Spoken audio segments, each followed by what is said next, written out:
Revelation chapter 9. And the fifth angel blew his trumpet, and I saw a star fallen from heaven to earth, and he was given the key to the shaft of the bottomless pit. He opened the shaft of the bottomless pit, and from the shaft rose smoke, like the smoke of a great furnace, and the sun and the air were darkened with the smoke from the shaft. Then from the smoke came locusts on the earth, and they were given power like the power of scorpions of the earth.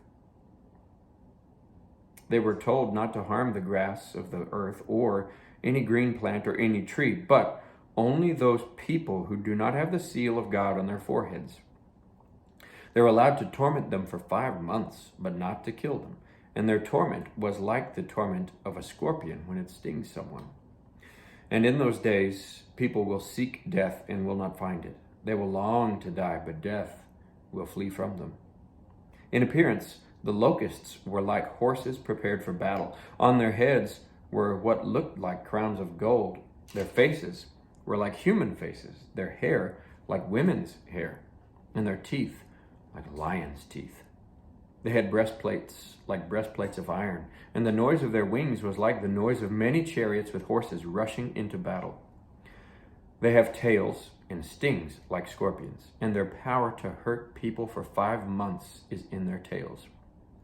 They have as king over them the angel of the bottomless pit. His name in Hebrew is Abaddon, and in Greek he is called Apollyon. The first woe has passed. Behold, 2 woes are still to come. Then the sixth angel blew his trumpet, and I heard a voice from the 4 horns of the golden altar before God, saying to the sixth angel who had the trumpet, "Release the 4 angels who are bound at the great river Euphrates." So the 4 angels who had been prepared for the hour, the day, the month, and the year were released to kill 1/3 of mankind. The number of mounted troops was twice 10,000 times 10,000. I heard their number.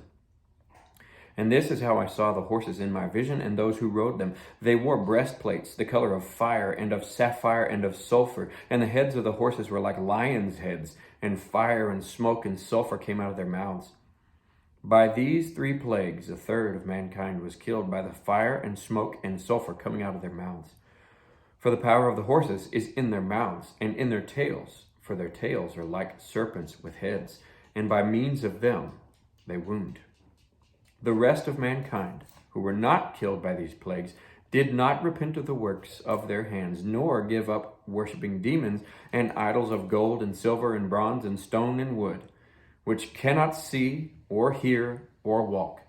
Nor did they repent of their murders or their sorceries or their sexual immorality or their thefts.